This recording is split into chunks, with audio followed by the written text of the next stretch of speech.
Oke. Sebentar ya. Oke.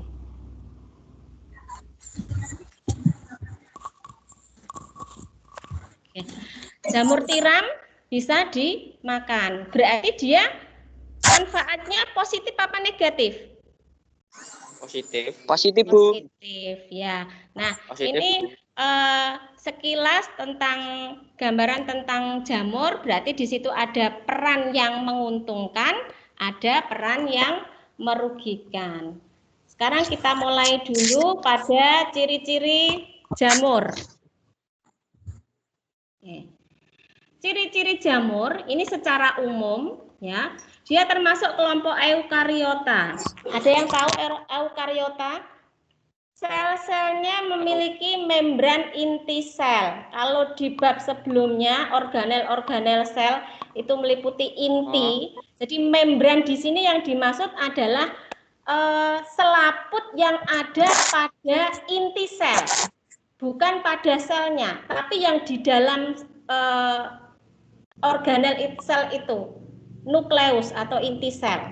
Nah, jamur ini belum memiliki membran. Karena belum memiliki membran, maka materi genetik dengan organel yang lainnya itu tidak ada pembatasnya.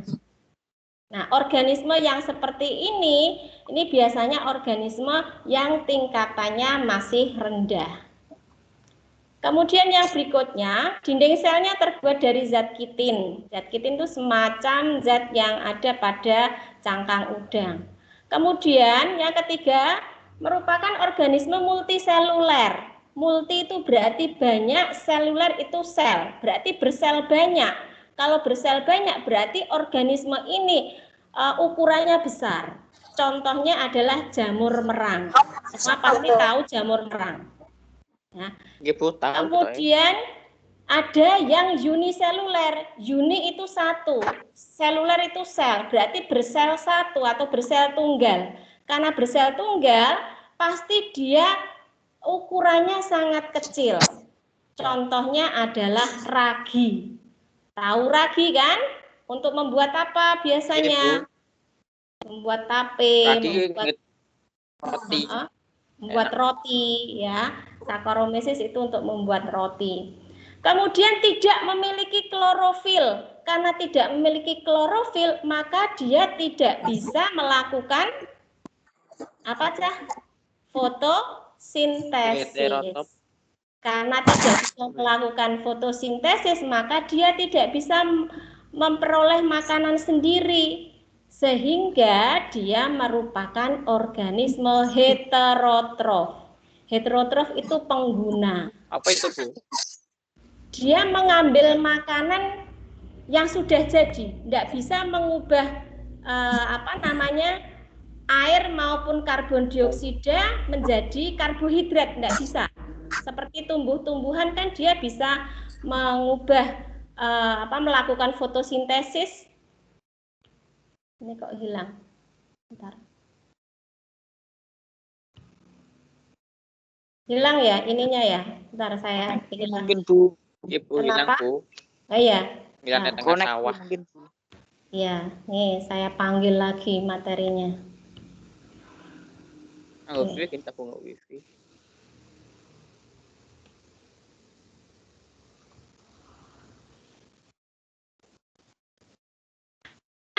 Tidak, dia mengambil bahan makanan yang jadi. Paham maksudnya? Paham, Bu. Jadi, ya, kalau tumbuhan kan ada matahari, dia bisa fotosintesis. Kenapa bisa fotosintesis? Karena dia ada klorofil. Cirinya ada klorofil apa? Warnanya hijau. Ya, warnanya hijau. Sedangkan jamur warnanya apa? Putih biasanya, Bu, kita. Iya, biasanya putih ya. Berarti dia jelas tidak memiliki klorofil. Tapi bentuknya itu seperti tanaman, Bu. Dia melekat pada tanah misalnya atau melekat pada pohon misalnya. Ya, itu bagian yang mirip dengan akar, terus yang seperti batang itu adalah bagian mirip seperti batang. Tetapi dia tidak ada daun. Nah, itu yang kayak topi itu apa? Nah, itu bukan daun, ya. Itu namanya tubuh buah. Nah, itu kalau jamur itu seperti itu. Kemudian penghasil spora, ya. Spora ini digunakan untuk dia berkembang biak, ya. Kalau pada tanaman tingkat tinggi ya ibaratnya adalah biji, tapi karena dia bukan tanaman maka istilahnya adalah spora. Habitat itu adalah tempat yang digunakan untuk yang dia sukai ya. Biasanya adalah di tempat yang lembab dan pH-nya rendah. pH rendah itu asam, di tempat-tempat yang asam. Kalau tempat-tempat yang asam berarti cirinya adalah tempat-tempat yang mengalami proses pembusukan atau proses fermentasi. Atau kalau misalnya ini ya di sampah atau kayu yang mulai lapuk ya, itu pH-nya rendah. Kemudian bersifat kosmopolitan, ada di mana-mana. Cara hidupnya bisa sebagai parasit. Parasit itu berarti numpang pada sel hidup, karena numpang maka dia bisa menyebabkan penyakit. Contohnya apa, Cah? Jamur yang parasit yang menyebabkan penyakit. Yang suka di kulit kalau misalnya tidak menjaga kebersihan, namanya apa?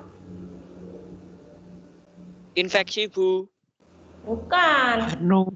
Panu. Nah, itu parasit.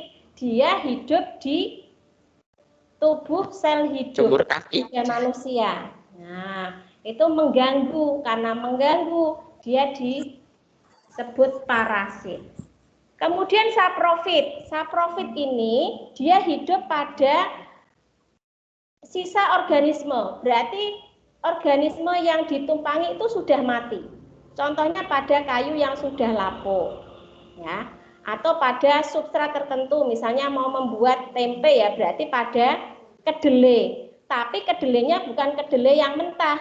Kedelai itu sudah diputus proses hidupnya dengan cara direbus, ya. Itu berarti sel-selnya sudah mati. Nah, nanti dikasih ragi tempe, maka akan bisa jadi tempe. Kemudian ada yang bersimbiosis mutualisme. Simbiosis mutualisme itu simbiosis yang saling menguntungkan. Ya, pernah lihat di batang-batang pohon ada bercak-bercak seperti panu, warnanya putih kehijauan, teng tembelong gitu. Tidak pernah. Atau di atas batuan. Nah, itu merupakan kayak lumut. Iya, kayak lumut tapi bukan lumut, jadi abu-abu kehijauan, ya, seperti kotornya. Itu merupakan simbiosis mutualisme antara jamur dengan alga.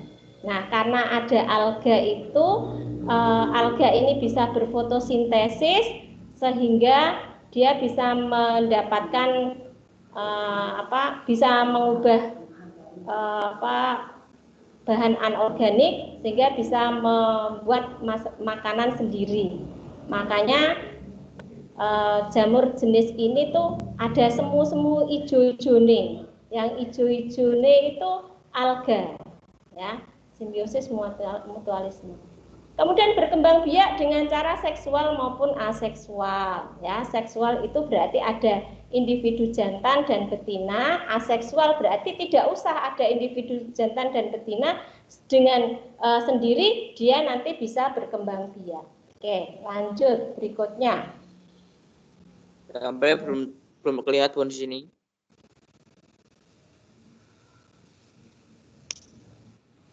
Gambarnya masih belum ada. Iya, ini kok susah ini. Bentar. Ada gambarnya, Bu. Oke, kelihatan enggak? Klasifikasi jamur. Sudah, Bu. Belum, Bu. Ya, belum ada, Bu. Belum ada. Belum ada. Masih belum ada. Ini klasifikasi jamur. Sudah kelihatan? Belum. Belum. Sudah. Oke, ini mungkin jaringan ya. Sudah, Bu. Ya, sambil menunggu gambarnya, sambil saya baca ya, saya sampaikan. Klasifikasi jamur ini ada 4. Yang pertama Zygomicota, yang kedua Ascomycota, kemudian Basidiomycota dan Deuteromycota. Ini ada gambar-gambarnya. Ini adalah yang Zygomicota contohnya. Terlihat enggak ini? Ini gambar roti yang jamur. Belum, Bu. Belum. Masih belum kelihatan.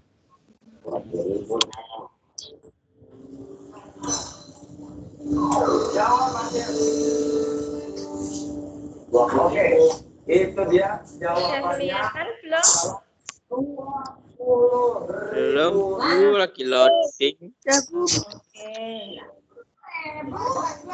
Sudah ada yang kelihatan belum? Belum, Bu. Belum, Bu. Loading terus. Minda, selamat datang Guru Minda. Guru Minda sudah melihat saya. Sudah lihat gambarnya?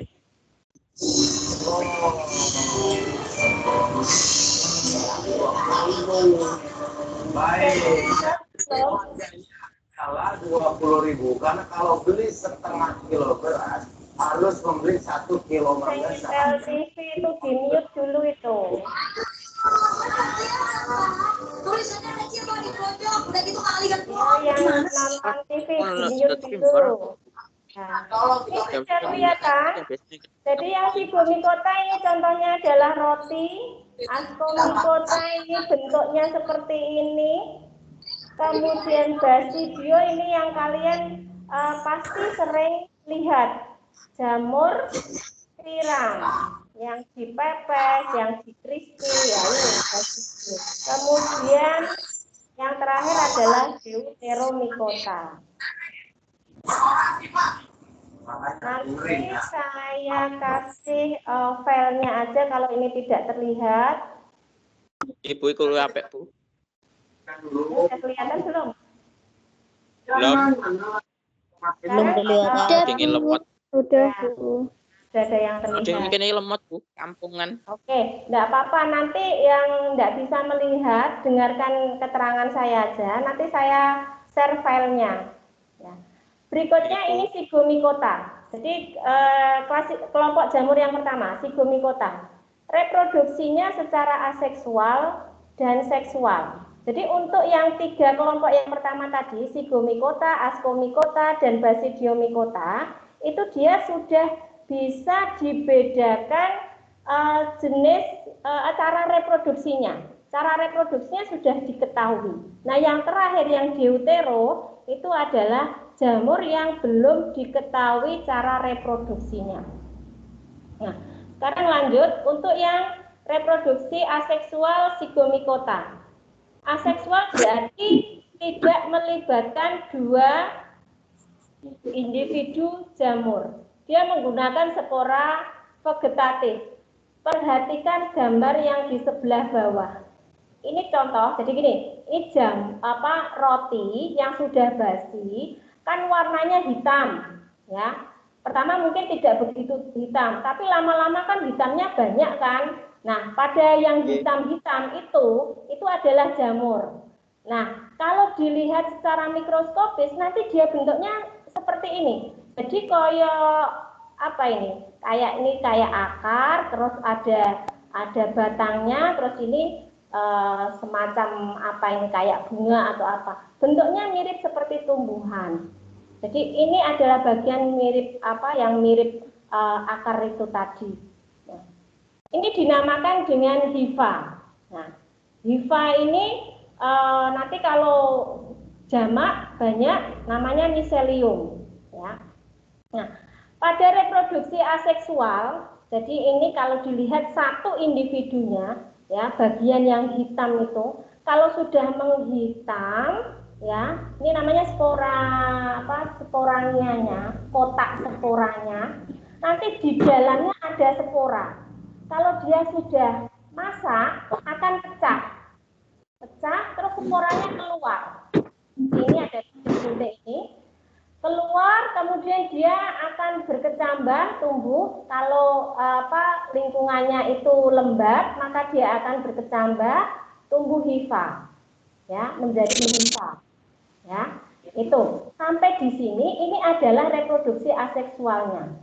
Selanjutnya hifa itu tadi diantaranya nanti ada yang hifa positif dan hifa negatif.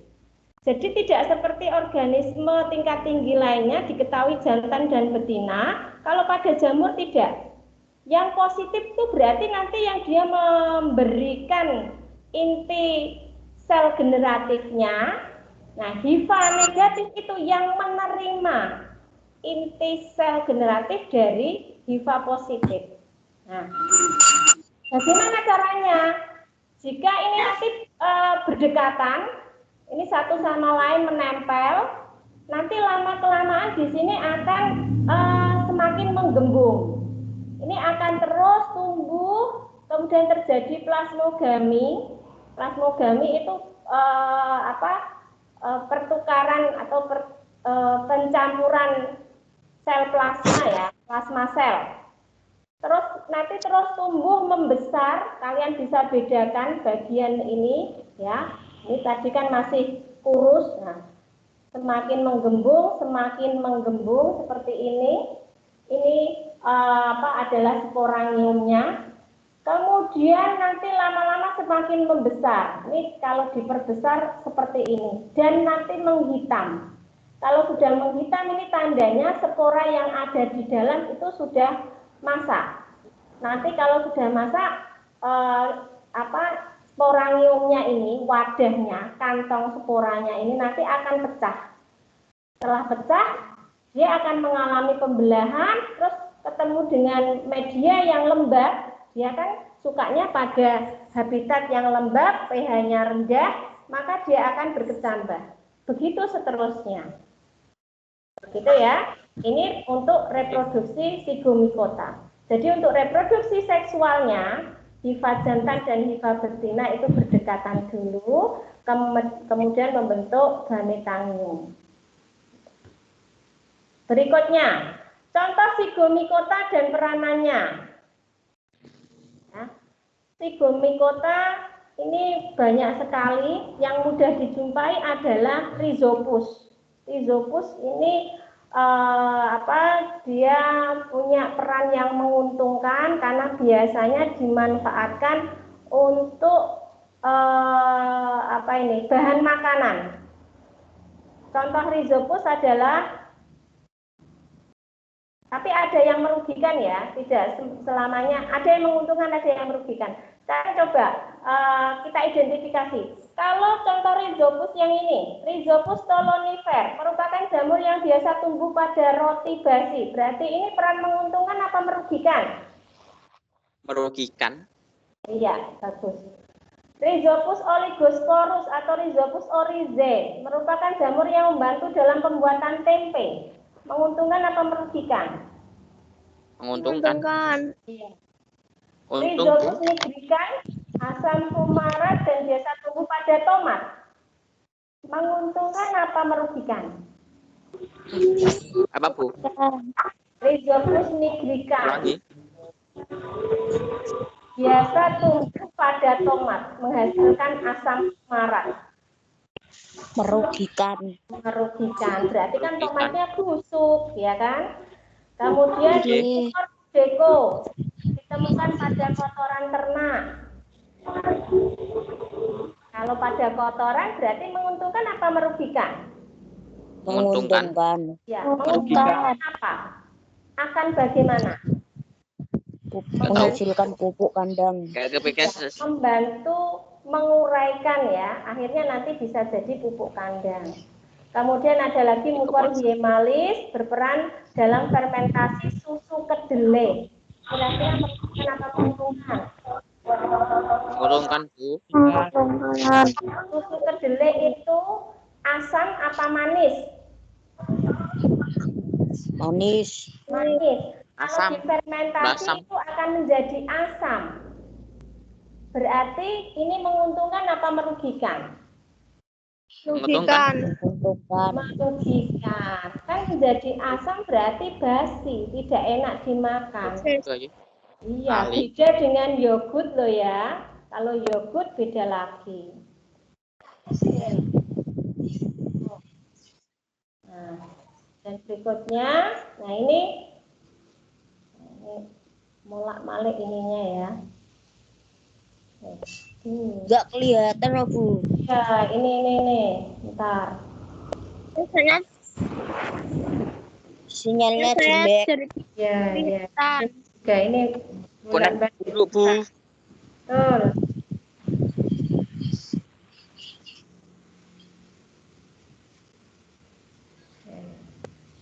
Nah, berikutnya ini adalah gambarnya rhizopus tadi yang roti basi, roti jamur ya. Kemudian ini ada, nah kalau ini menguntungkan yang tadi ya, jamur Rhizopus oryzae biasanya digunakan untuk membuat tempe. Kemudian Mucorhyomalis. Mucorhyomalis tadi dapat pada susu kedelai yang sudah basi. Ya, susu kedelai yang sudah basi berarti ini adalah merugikan. Berikutnya, yang kedua adalah jamur dari kelompok Ascomycota. Reproduksinya ada dua, secara aseksual dan secara seksual. Secara aseksual dilakukan dengan fragmentasi miselium. Fragmentasi itu memisahkan potong. Nah, ini adalah miselium. Jadi ini kan sporanya, kemudian nanti berkecambah, ya, terus tumbuh menjadi hifa. Hifanya bercabang-cabang, namanya miselium. Ya. Miseliumnya ini bisa memutuskan diri. Memutuskan diri ini istilahnya adalah fragmentasi. Kalau dia memutuskan diri, ya tugel, nah nugel ya, itu nanti masing-masing bisa jadi individu baru. Itu cara aseksualnya seperti itu. Kemudian yang reproduksi seksual ini sama seperti Zygomicota tadi, dua hifa, ya, di mana salah satunya merupakan hifa positif, yang satunya hifa negatif, ya, saling berdekatan, kemudian terjadi konjugasi, nantinya dia akan, antheridium dan ascogonium. Jadi yang hifa negatif nanti dia memiliki antheridium, yang hifa positif dia punya ascogonium. Nanti keduanya ini akan berdekatan terus nempel, ya, terus melebur jadi satu, membentuk ascocarp seperti ini, ya. Terus ascocarp ini punya bentuk seperti ini, namanya ascus, ya. Kemudian ascus ini nanti mengandung spora, ya. Mic-nya matiin, kalau misalnya ada di dalamnya ini nanti selnya akan berkembang, tumbuh, terus mengalami pembelahan meiosis. Meiosis itu dari satu empat sel, berikutnya akan mengalami mitosis. Setelah itu ascosporanya kalau sudah matang nanti pecah, keluar sporanya ke tempat yang lembab, dia akan berkecambah dan tumbuh membentuk hifa baru. Itu ya. Iya, Caca. Harus pateni.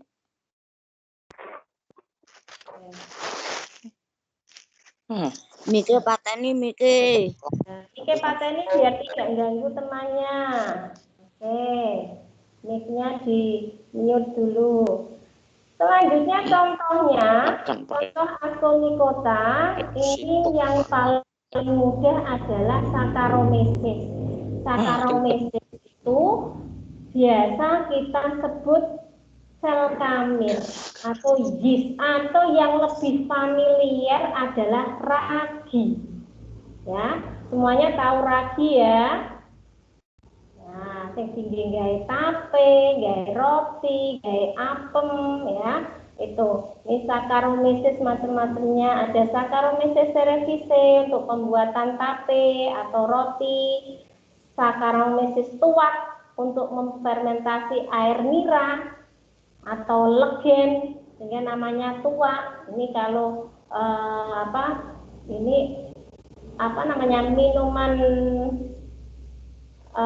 minuman keras tradisional ya. Saccharomyces ellipsoides memfermentasi buah anggur menjadi wine ya. Anggur yang difermentasi ini bisa disimpan dalam jangka waktu yang sangat lama. Nah, bentuknya kurang lebih adalah seperti ini. Kalau sudah dilakukan pembesaran berkali-kali menggunakan mikroskop, Saccharomyces ini kalau kamu perhatikan dia sel tunggal. Nah, terdiri satu sel ya. Ini berarti ada beberapa sel. Kemudian yang berikutnya penicillium. Penicillium itu juga bersel tunggal ya. Penicillium ini biasanya digunakan untuk antibiotik. Kalau zaman dulu itu antibiotik yang paling terkenal itu penisilin. Nah, itu dari jamur ini, dari jamur jenis ini. Kemudian contoh berikutnya Trichoderma raceyi menghasilkan enzim selulase. Bentuknya seperti ini. Kemudian Aspergillus oryzae, dia bisa merombak beras dalam produksi minuman beralkohol. Kemudian selanjutnya adalah Basidiomycota. Nah, ini kok sudah kelewat. Basidiomycota ini adalah jamur yang bentuknya besar, bertubuh buah yang sering kita jumpai di tukang sayur ya, di beberapa masakan. Nah, itu adalah dari kelompok Basidiomycota. Contohnya adalah Volvariella volvaceae, ini adalah jamur merang. Kemudian Auricularia polytricha, jamur kuping, dinamakan jamur kuping karena bentuknya seperti kuping. Kemudian jamur tiram atau Pleurotus, ini juga bisa dimakan ya, bisa dimakan, biasanya dibudidayakan dengan media serbuk kayu alias grajen ya.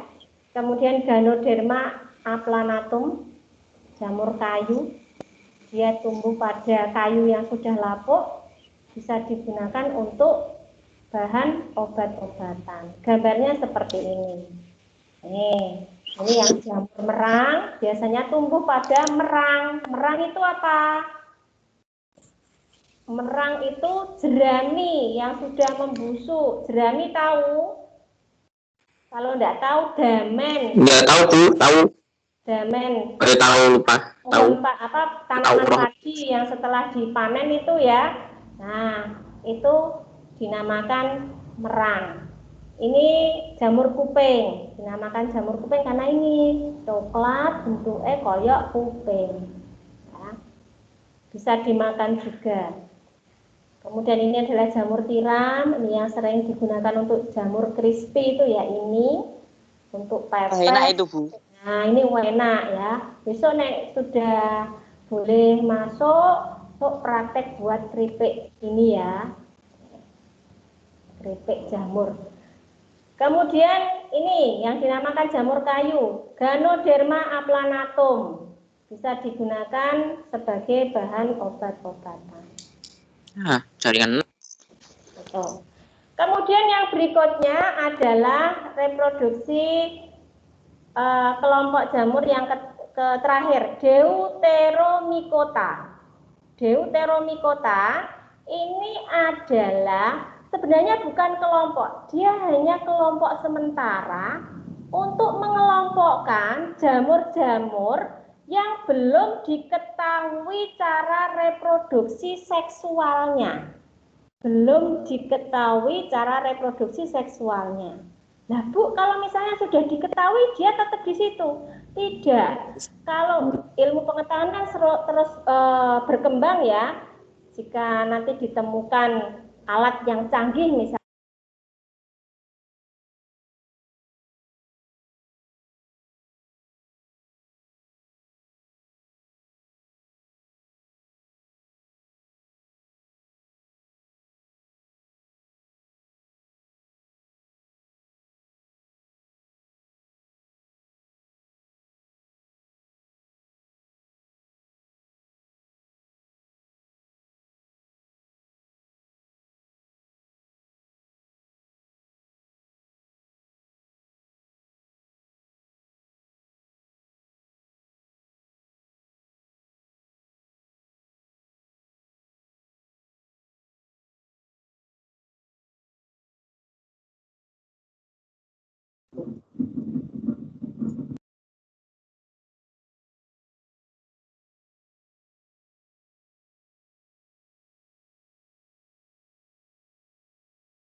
Bu Heni suaranya ndak ada.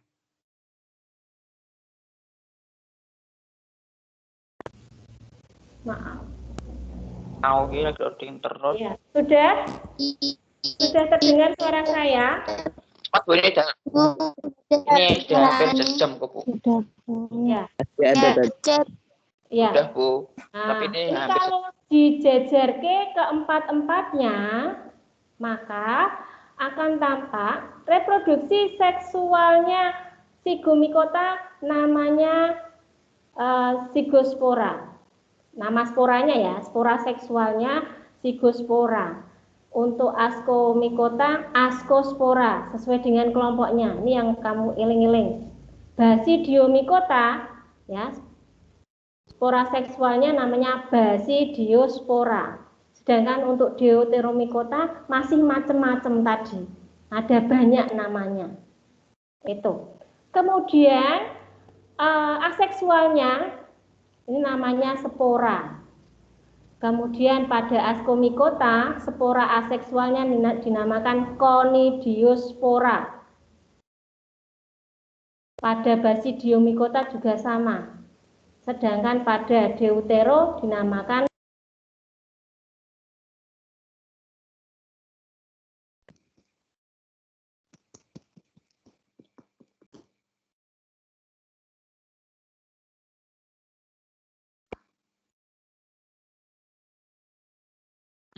sinyal luru meneh. setengah kali kok.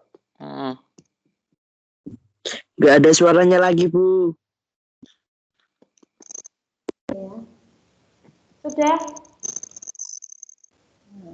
Sudah ya? Dengan suara saya? Nah, ini bersekat. Kemudian yang basidiomycota hifanya juga bersekat. Kemudian yang deutero bersekat. Ini yang tidak bersekat. Ya. Jadi bersekat dan tidak bersekat tuh ini loh. Kalau misalnya ini digambarkan, ini tuh tidak ada batas. Tidak ada batas, tidak ada batas, tidak ada batas. Ini namanya tidak bersekat. Kalau bersekat itu kalau dilihat secara mikroskopis itu nanti ada pembatasnya. Seperti sel pada tumbuhan atau hewan tingkat tinggi, bentuk ekota kayak gitu. Ya, terus tengahnya ada titik E. Titik E itu nukleus. Kemudian dinding selnya. Pada zigomycota dinding selnya tersusun atas zat kitin. Kemudian pada ascomycota dinding selnya memiliki inti yang banyak. Pada basidiomycota memiliki basidiokarp dan badan buah yang seperti payung. Seperti ini. Umumnya basidiomycota itu punya bentukan yang seperti ini. Ini seperti topi atau seperti payung. Terus ini yang seperti batang atau seperti pohon. Nah, ini tuh dinamakan badan buah. Jadi jamur yang memiliki badan buah itu adalah basidiomycota.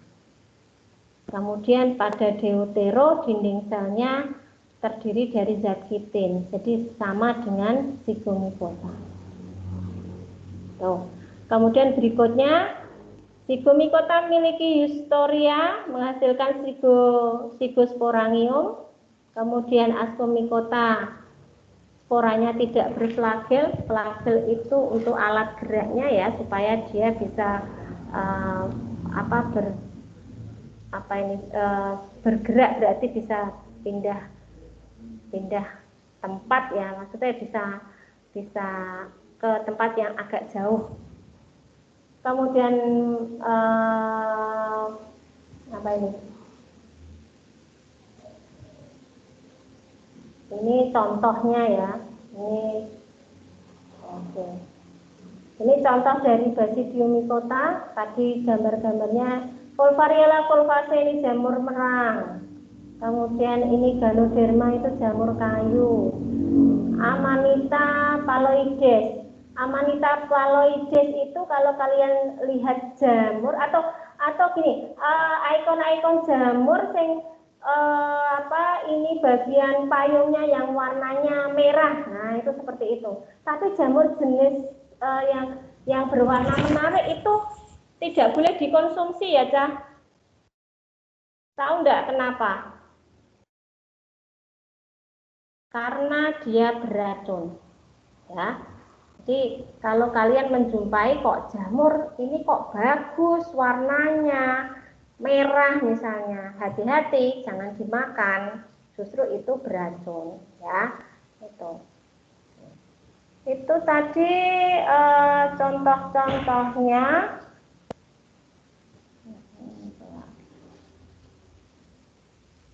Itu ada yang ditanyakan? Tadi ada yang belum muncul, coba saya ulang ya, semoga saja bisa. Kalau tidak bisa nanti kalian bisa lihat filenya, saya share. Saya share di WA atau di tim, Cah? WA. Di WA aja. Tapi nanti memorimu jadi penuh loh ya, enggak apa-apa. Oke, nanti setelah ini saya share di WA. Ini saya mau kembali yang tadi kok agak susah. Oke. Ada yang ditanyakan? Tidak ada. Setelah nonton sinetron ya. Ya, itu materi tentang jamur Nanti kita ketemu lagi pada materi berikutnya, yaitu bakteri, kemudian virus. Untuk pertemuan malam hari ini, kalau tidak ada yang ditanyakan, sebentar, jangan keluar dulu ya. Ini tadi adakah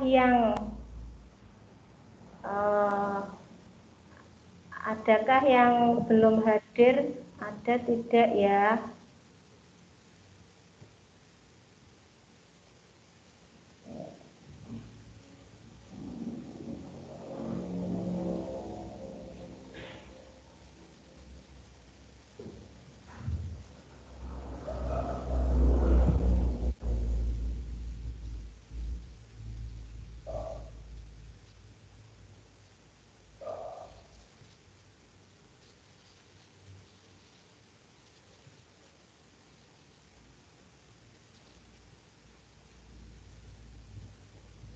Nanti kalau misalnya tidak ada yang kurang dipahami, nanti silakan ditanyakan melalui WA grup saja biar teman-temannya ada yang paham jika yang ditanyakan adalah hal yang sama. Itu anak-anak, kalau sudah tidak ada yang ditanyakan kembali, terima kasih. Saya cukupkan pertemuan malam hari ini. Wassalamualaikum warahmatullahi wabarakatuh. Assalamualaikum warahmatullahi wabarakatuh. Boleh, silakan keluar.